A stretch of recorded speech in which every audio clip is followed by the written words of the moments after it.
काली नजर। माँ, माँ। अरे क्या माँ माँ कर रहा है? बकरी का बच्चा है क्या? अरे माँ, मजाक छोड़ो। मुझे फाइनली वो मेन चौराहे वाली दुकान मिल गई है। अब देखना, आपका बेटा दुगनी स्पीड से पैसा कमाएगा। ओफो, ये क्या?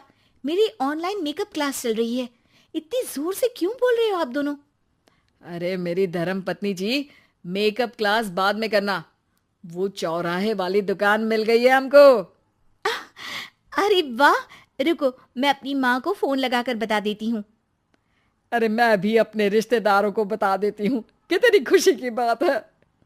हाँ हाँ, मैं भी अपने दोस्तों को बता देता हूँ। 1 हफ्ते बाद रजिस्ट्री है। बस, घर में खुशी का मौका था। उन तीनों ने अपने अपने फोन उठाए और लोगों में बात फैलाना शुरू कर दिया।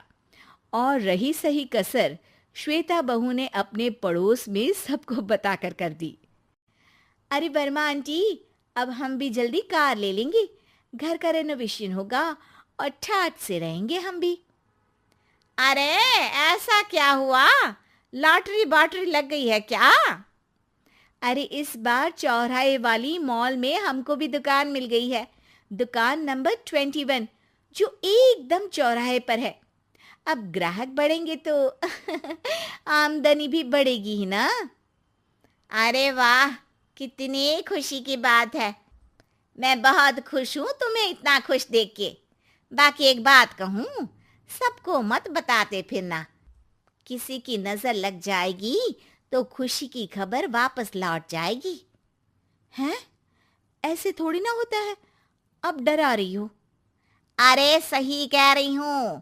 काली नजर कहते हैं इस चीज को, जब आप किसी को कुछ बताओ और वो काम बिगड़ जाए। अरे लेकिन मैं तो। तुमने सबको बता दिया ना? हाँ, फोन लगा लगा के। अब बच के रहना। काली नजर बड़ी खतरनाक होती है। श्वेता इतनी खुश रहती है कि वो वर्मा आंटी की बात पर ध्यान ही नहीं देती, जबकि पड़ोस में और भी लोगों से खुशी की खबर शेयर करती रहती है। अगले दिन राजेश बहुत दुखी होकर घर आता है। अरे बेटा, क्या हुआ? मुंह क्यों सूजा हुआ है? मधुमक्खी ने काट लिया क्या? माँ, वो दुकान किसी और के पास चली गई। किसी ने ज्यादा भाव लगा दिया। अरे पर बात तो आपसे हुई थी ना उस दुकान वाले की। हाँ, आज मैं टोकन अमाउंट देने गया था, तब मुझे पता चला। कोई आकर सुबह मुझसे पहले ही ज्यादा अमाउंट दे गया। हम्म, काली नजर। क्या? क्या कहा? वर्मा आंटी ने समझाया था कि किसी को बताना मत, वरना काली नजर लग जाएगी। अच्छा, तुम्हें उनकी बात मान लेनी चाहिए थी। उनकी बात मान लेती, लेकिन उसके पहले ही सबको बता चुके थे ना हम तीनों। अरे अगली बार से ध्यान रखेंगे। कोई भी नई चीज होगी तो किसी को नहीं बताएंगे। तीनों कुछ दिन ऐसे ही रहते हैं, पर एक दिन श्वेता को एक मेल आता है। राजेश, मेरा ऑनलाइन मेकअप कोर्स कंप्लीट हो गया। अब मैं खुद का पार्लर खोल सकती हूँ। अरे वाह, अपने मोहल्ले में ही खोलते हैं। ये जो घर के सामने दुकान है ना, वहीं। हाँ, यहाँ सस्ती भी मिल जाएगी। अगले दिन श्वेता वर्मा आंटी के पास जाती है, मिठाई का डब्बा लेकर। अरे आओ आओ, कैसे आना हुआ? जोर से नहीं बोलूंगी। वो सामने वाली दुकान है ना, वहां मैं अपनी पार्लर की दुकान खोलने वाली हूँ। उसकी मिठाई है। अरे वाह, बहुत बधाई हो तुमको। हाँ, मैं कमाने लगूंगी तो राजेश पर पूरे घर का बोझ नहीं रहेगा ना आंटी जी। ये तो है। पर ये बता कि तूने ये बात किसी और को तो नहीं बताई ना? अरे नहीं नहीं, पिछली बार गलती कर दी थी। काली नजर लगी किसी की और राजेश के हाथ से वो दुकान चली गई थी। सबको मत बताना। चलो मैं चलती हूँ, कल दुकान की बात करने भी तो जाना है। अगले दिन श्वेता दुकान के लिए मालिक से बात करने जाती है। अरे लेकिन दुकान तो हम कल रात को ही किसी को दे चुके हैं। कल ही? हाँ, कल ही। 2 दिन बाद कोई यहाँ पार्लर भी खोल लेगा। अब कहीं और दुकान देख लीजिए। अरे पर हमको भी तो पार्लर ही खोलना था। हाँ भाई, एक ही दुकान है, आधी आधी तो नहीं दे सकता ना मैं। राजेश और श्वेता घर पर हताश होकर आ जाते हैं। इस बार तो किसी को बताया भी नहीं था, अब किसकी काली नजर लग सकती है। सुनो, तुमने माँ को बताया था क्या? अरे कैसी बात कर रही हो, माँ की नजर थोड़ी ना लगेगी। पक्का तुमने किसी को नहीं बताया था ना? सिर्फ वर्मा आंटी को बताया था, उन्होंने ही मुझे किसी को नहीं बताने को कहा।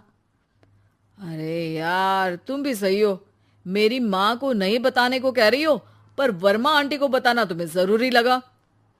अरे वर्मा आंटी ने ही तो काली नजर के बारे में बताया था ना, वो हमेशा हमारा भला ही तो चाहती हैं। मेरी माँ भी हमारा भला ही चाहती है। अरे पर चिल्ला क्यों रहे हो? बात नहीं कर सकते क्या आराम से? नहीं आता वो आराम से बात करना, और करना भी नहीं चाहता हूं मैं। दुकान जाने का दुख गुस्से में बदल गया था और राजेश और श्वेता में बात बंद हो गई थी। 2 दिन बाद मोहल्ले में पार्लर का इनॉग्रेशन हुआ, जिसमें मोहल्ले के सभी लोगों को बुलाया गया, पर श्वेता, राजेश और माँ नहीं जाते। माँ, अंदर आ जाओ, क्या देख रही हो? अरे नया पार्लर देख रही हूं अपने आंगन से। देखो, माँ को दूसरे का सुख देखने में कितना मजा आ रहा है, मेरा दुख नहीं दिख रहा इन्हें। यहाँ मेरा पार्लर भी तो हो सकता था। अरे चुप रहो यार, हर बात में लड़ाई क्यों ढूंढ रही हो? राजेश और श्वेता फिर बहस करने लगते थे। तभी माँ ने दोनों को बाहर बुलाया। अरे जरा देखो तो, दुकान चलाने वाले का बोर्ड पर नाम क्या लिखा है? श्रुति वर्मा। गाड़ी निकाले बेटा, हमें कहीं जाना है। काली नजर का इलाज कराने? राजेश अपनी बाइक निकालता है। तीनों ट्रिपलिंग कर रहे हैं। माँ राजेश को उस मॉल वाली दुकान पर लेकर जाती है जहां राजेश अपनी दुकान खोलने वाला था। यही दुकान लेना चाहता था ना तू? हाँ, पर इनको भी दुखी करने लेकर आई हो क्या यहाँ पर दुकान दिखाकर? वहां काफी नहीं था? अरे श्वेता, थोड़ा सब्र रख, अभी पता चलेगा कि हम यहाँ क्यों आए हैं। बता, इस दुकान चलाने वाले का नाम क्या है? अनुपम वर्मा। कुछ समझ में आया? वो दुकान वाली श्रुति वर्मा, ये दुकान वाला अनुपम वर्मा, और हमारे पड़ोस में हमने उस दुकानों के बारे में बताया किसको था? अब वर्मा आंटी को। मतलब वर्मा आंटी ही हमारा काम बिगाड़ रही है? नहीं नहीं, ऐसा नहीं हो सकता, ये बस इत्तेफाक है। राजेश अपना फोन निकालता है और श्रुति वर्मा और अनुपम वर्मा के नाम फेसबुक पर सर्च करता है, जहां ये दोनों ही वर्मा आंटी के रिश्तेदार होते हैं। श्वेता को समझ में आ जाता है कि वर्मा आंटी की ही नजर काली नजर है। अब क्या करना है? कोई भी खुशी की खबर हो तो काली नजर से बचना है, यानी वर्मा आंटी से बचना है। अरे पर मुझे ये समझ में नहीं आया कि वो हमारे साथ ऐसा क्यों करेंगी। अरे बेटा, एक सीख है, दूर के आदमी को आपकी तरक्की से कम परेशानी होगी, पड़ोसी को ज्यादा। दोनों माँ की बात में हामी भरते हैं और अगला काम चुपचाप करने की कसम खाते हैं, ताकि आगे से वर्मा आंटी कोई काम ना बिगाड़ सके।